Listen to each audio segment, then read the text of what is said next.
Have you ever wondered why some people seem to effortlessly accumulate wealth while others work themselves to the bone and barely get ahead? What if I told you that the secret isn't working harder, but understanding a fundamental truth that the wealthy have known for generations? Today, we're diving deep into Robert Kiyosaki's revolutionary perspective on money. And by the end of this video, you'll understand why the rich never work for money and how this mindset shift could completely transform your financial future. Robert Kiyosaki, the best-selling author of Rich Dad, Poor Dad, didn't just stumble upon wealth by accident. He discovered a pattern that separates the financially successful from those trapped in the endless cycle of trading time for money. And here's the shocking part. This isn't about having a high income. It's about understanding how money actually works in the real world versus how we've been taught to think about it. Let me start with a story that will completely shift your perspective. Imagine two people, Sarah and Mike. Sarah is a highly paid surgeon earning $400,000 a year. Mike is a janitor who makes $30,000 annually. Based on conventional wisdom, Sarah should be wealthy, right?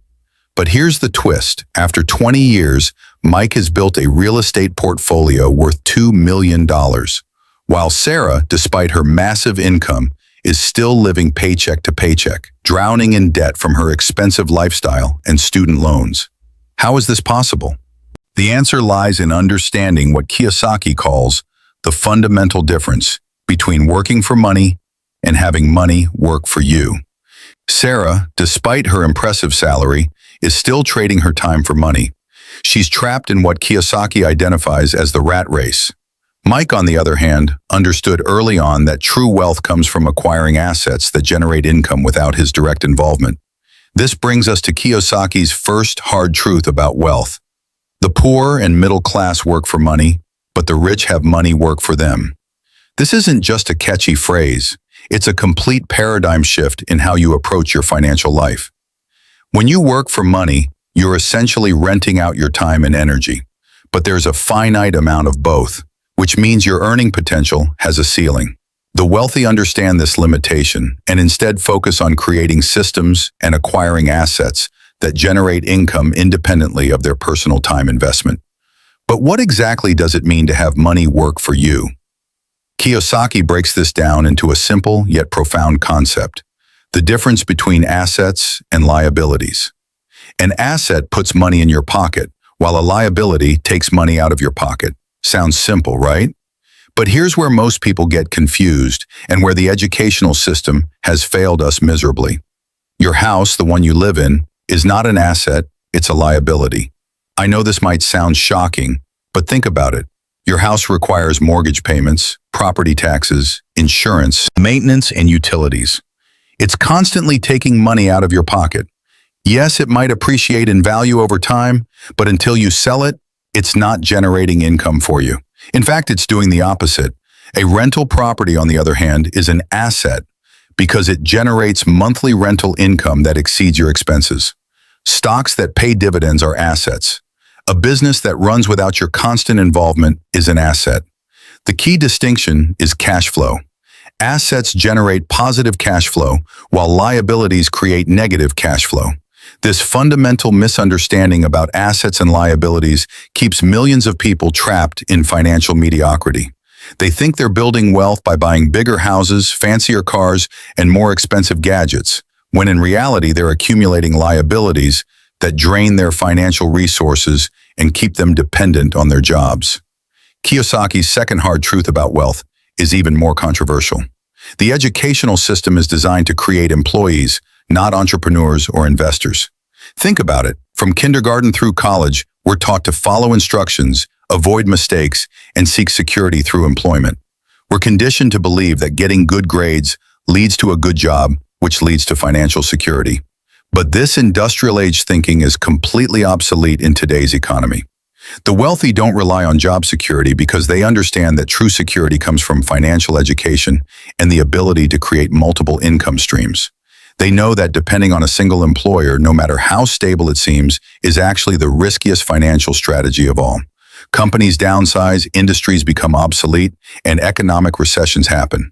But assets continue to generate income regardless of these external factors. This is why Kiyosaki emphasizes that financial education is more important than formal education when it comes to building wealth. You can have multiple degrees and still be financially illiterate. Financial literacy means understanding how money works, how to make it work for you, and how to protect it from the various forces that want to separate you from it. One of these forces is what Kiyosaki calls the conspiracy of the rich against the poor and middle class. This isn't about evil, wealthy people plotting in secret rooms. It's about systemic advantages that the wealthy have access to while the poor and middle class remain ignorant of these opportunities. For example, the tax system is designed to favor business owners and investors over employees. When you work for someone else, taxes are automatically deducted from your paycheck before you even see the money. You earn, then you pay taxes on what you earn. But business owners and investors get to earn money, deduct their legitimate business expenses, and then pay taxes only on what's left. This simple difference can save wealthy individuals tens of thousands or even hundreds of thousands of dollars annually. The wealthy also have access to investment opportunities that aren't available to the general public. Private equity deals, real estate syndications, and exclusive investment funds often have minimum investment requirements that exclude average investors. But more importantly, they have the financial education to evaluate these opportunities and the connections to learn about them in the first place. This brings us to another crucial point that Kiyosaki emphasizes. Your network determines your net worth. The wealthy understand the power of relationships and surround themselves with other successful people. They join exclusive clubs, attend high-level conferences, and build relationships with other investors and entrepreneurs. These connections provide them with investment opportunities, business partnerships, and valuable insights that aren't available through traditional channels. Meanwhile, most people surround themselves with other employees who share the same limiting beliefs about money and success. They reinforce each other's scarcity mindset and complain about the wealthy instead of learning from them. This social environment perpetuates financial mediocrity and prevents them from accessing the knowledge and opportunities that could change their financial trajectory. But here's where Kiyosaki's message becomes truly empowering. You don't need to be born wealthy to adopt wealthy thinking. You can start building assets with whatever resources you have available right now. The key is to start thinking like an investor instead of a consumer. Every time you have extra money, instead of buying something that decreases in value, ask yourself how you can use that money to acquire an asset that will generate income. Instead of buying a new car that depreciates the moment you drive it off the lot, could you invest in dividend-paying stocks? Instead of upgrading to a more expensive apartment, could you house hack by buying a duplex, living in one unit and renting out the other? The wealthy also understand the power of leverage. They use other people's money to acquire assets that generate income. This might sound risky, and it can be if you don't understand what you're doing. But when used intelligently, leverage can dramatically accelerate your wealth building. For example, if you have $20,000, you could buy $20,000 worth of stock. But you could also use that $20,000 as a down payment on a $100,000 rental property. If that property generates positive cash flow after all expenses, including the mortgage payment, you're earning a return on the bank's money, not just your own money. This is exactly how real estate investors build substantial wealth. They use leverage to control more assets than they could afford to buy outright, and the rental income from these properties pays off the mortgages while building equity and generating cash flow. But Kiyosaki warns that leverage is a double-edged sword. It can amplify both gains and losses. This is why financial education is so crucial. You need to understand how to evaluate investments, how to manage risk, and how to structure deals that protect you from downside while maximizing upside potential. Another hard truth that Kiyosaki shares is that the middle class is disappearing. Technology and globalization are eliminating middle management jobs in middle-income positions. The economy is increasingly polarized between high-skilled, high-income positions and low-skilled, low-income jobs. This trend makes it more important than ever to develop multiple income streams and build wealth through assets rather than relying solely on employment income. The wealthy understand this shift and position themselves accordingly. They own the businesses and technologies that are displacing workers rather than being displaced by them. They invest in companies that benefit from automation and globalization instead of being threatened by these forces. This doesn't mean that having a job is bad. A job can provide the initial capital and cash flow needed to begin investing in assets, but the key is to view your job as a stepping stone, not a destination. Use your employment income to build your asset base until your passive income exceeds your living expenses. At that point, you've achieved what Kiyosaki calls financial independence. Financial independence doesn't necessarily mean you stop working, but it means you work because you choose to, not because you have to. Your assets generate enough income to cover your lifestyle, giving you the freedom to pursue work that's meaningful to you, rather than work that simply pays the bills. The path to financial independence requires what Kiyosaki calls paying yourself first.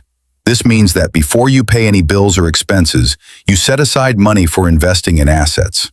Most people pay everyone else first, their mortgage company, credit card companies, utility companies, and then save or invest whatever is left over, which is usually nothing. The wealthy reverse this process. They pay themselves first by investing in assets, then use the remaining money to cover their expenses. This forces them to live below their means and continuously build their asset base. It also develops the discipline and mindset necessary for long-term wealth building. But perhaps the most important insight from Kiyosaki is that building wealth is ultimately about changing your relationship with money. Most people have an emotional, often dysfunctional relationship with money. They either fear it, worship it, or feel guilty about wanting it. The wealthy view money as a tool, nothing more and nothing less. Money is simply a medium of exchange that allows you to acquire assets and create financial security for yourself and your family. It's not inherently good or evil, it's neutral. Your relationship with money and your understanding of how it works determines whether it becomes a source of stress and limitation or a tool for freedom and opportunity. The journey from working for money to having money work for you requires patience, discipline, and continuous learning. It's not a get-rich-quick scheme. It's a get-rich-for-sure plan that requires time and consistency. But the alternative, working for money for the rest of your life, is far more risky and ultimately unsustainable. Start today by shifting your mindset from consumer to investor. Look for opportunities to acquire assets, even small ones. Educate yourself about money, investing, and business. Surround yourself with people who support your financial goals rather than those who discourage them. Remember, the wealthy never work for money because they understand that true wealth comes from owning assets that generate income without their direct involvement. This fundamental shift in thinking is available to anyone willing to challenge conventional wisdom and take control of their financial education.